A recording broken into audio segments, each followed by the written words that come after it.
Hey guys! So I was going to do my favorites video today, as I mentioned in last video, but for some reason I thought I had more favorites than I did, and then I pulled up the list on my phone this morning, and I was going to look over the stuff that I had, and I really didn't have a whole lot, other than obviously little Mr. Kodi, the newest member of the family, and Beaker, obviously. She's always a favorite.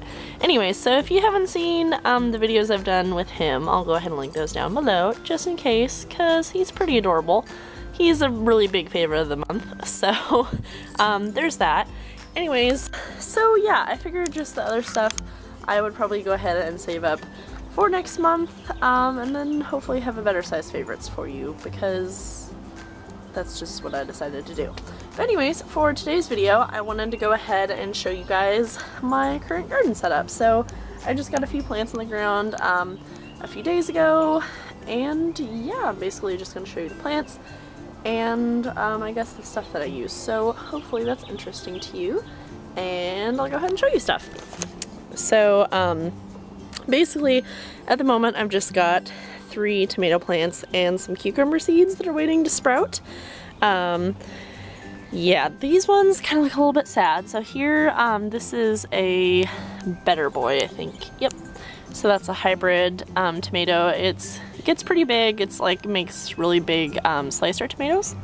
Oh, we got a bird friend. I don't know if you can see him. Anyway, so that's my slicer. This one in the middle is very sad looking. This is a Roma tomato. I don't know if you can see these leaves. It was a little bit sad to begin with. They actually didn't have a whole lot of Roma tomato plants left, and when I went and bought them, it was the day after our last frost, and this one had a tiny bit of frost damage, but it really wasn't too bad. A lot of the other plants were much worse off. The problem is that this plant and this plant, the first night I had them out, raccoons basically destroyed them.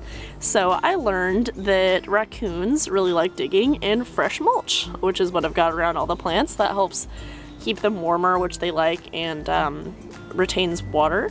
So yeah, these two got really dug up. They didn't really mess with the plants, but obviously that's pretty traumatic. And they did lose a little bit of their root ball, so I think this one will be fine in a few days. I don't know if this guy's gonna make it. He's got some curly leaves and spots, but we'll see.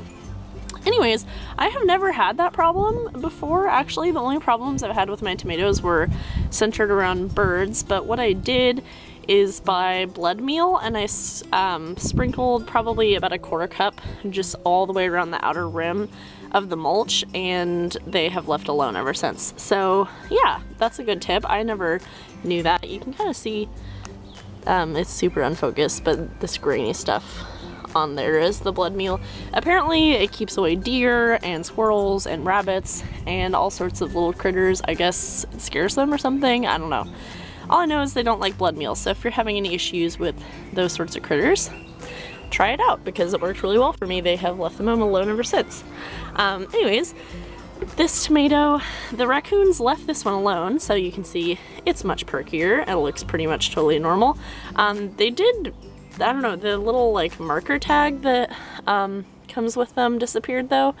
But this is a husky cherry tomato. It was the only variety of cherry tomato they had, but I looked up some stuff on it, and it seemed like it's a pretty good plant. It's a shorter, kind of shrubby variety, but it's a really high producer, so that's pretty cool.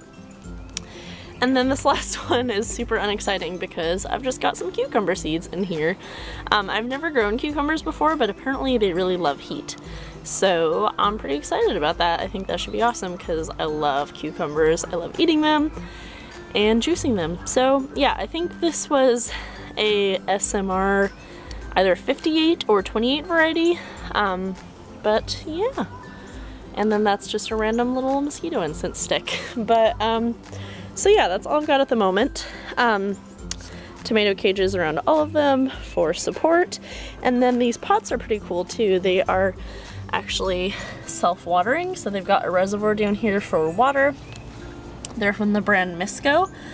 You can buy these on Amazon, But the cheapest place to get them, and the only place I've actually found them besides Amazon, is Walmart. These are the biggest pots they have. They're 16 inches. I'm not sure what the volume is, but you can get away with a smaller volume because they're self-watering. I've, for the past few years, grown tomatoes in these, and they do excellent. They have no issues. So I really recommend these pots. I believe this size, which as I said is the biggest size, was around $7, so they're a pretty good deal. And yeah, it makes it really easy because tomatoes are heavy drinkers and so are cucumbers. So if you have, if you're thinking about starting container gardening, I'd really recommend these. They have a lot of smaller sizes too, and then I think they also have like strawberry baskets, or you can put flowers, you know, in those hanging baskets. They had some of the longer skinny ones that are like in rows. So yeah, they're really awesome planters. I would definitely recommend them. As far as like dirt and stuff they use, I bought this. I bought way too many bags. I ended up only using, for these 4 pots, I used I think about a bag and a half of the soil base, but this is Nature's Care organic raised bed soil. It is the organic line from Nature's Miracle, so it had really good reviews, so I bought that as a base. And then here's another open bag of that. Then what I bought, I mixed in the top layer is some compost from the same brand. I just mixed that into like the top 2 or 3 inches. And then the mulch I put around all the plants is just black mulch. Black obviously stays warmer and that looks pretty nice. So yeah, fertilizer wise, I don't have it out here, but I got Garden Tone from Espoma. I haven't used that one before specifically. I used to use Tomato Tone, which the same brand made, but they discontinued it for some reason. I don't know why, because it was awesome for tomatoes. But yeah, it's a really good brand though. They're all organic fertilizers, and the Garden Tone had really good reviews, so I went ahead and bought that for all the plants. You can also, in addition to mixing it in the soil, you can make something similar to like a compost tea with that. So you can put it in your watering bucket and let it, you know, absorb into the water for a little bit, and do like a liquid fertilizer with it as well. So that's the fertilizer I'm using. I got some blood meal, which is over there in the cooler, just to keep it away from the dogs. But yeah, you can get any brand of blood meal.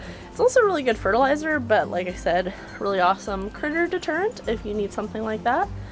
I'm trying to think if there's anything else. Oh, and then also from Nature's Miracle, I got some insect and disease. It's like a soap combo mix. I used to use a similar one from Safer brand. That's literally the brand. It's called Safer. I just couldn't find it there, but yeah. So that's pretty much what I've got going on at the moment. I'll probably give you guys some updates on the plants throughout the summer and let you know how they're doing. But here they are right now. I might be planting some more things in the future, but from what I've been reading about, it seems like not, I mean, we have really hot, really humid summers here in North Carolina, which is not too bad at the moment, but in the next month it's going to start getting there. So there's just not a lot of things that can tolerate that well in the summer.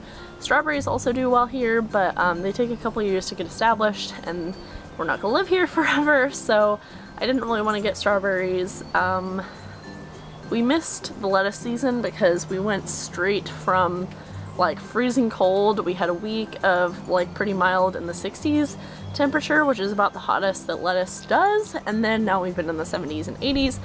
And if you grow lettuce in those conditions, at least the lettuces that we like to eat and would be interested in growing, they just bolt and flower and they're not really edible. So I don't know if I'll be planting much else in the summer, but I am planning on doing a lot in the fall because we have a good long mild fall that hopefully I can take advantage of. So yeah, anyway, say goodbye to the planties. I'm going to show you Beaker because she's napping in the sun and it's really cute.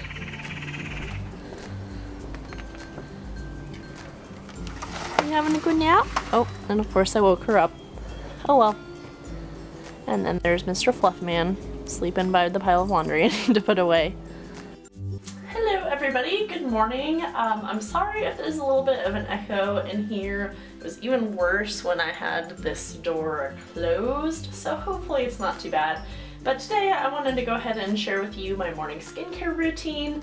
At first I was going to do this as a voiceover, but I was like, I'm filming and putting this up today, so I may as well just do it live. My nighttime skincare routine is going to be a separate video that I'll put up next week, and I'll probably do voiceover on that one, so go ahead and let me know down below if you have a preference. But yeah, anyway.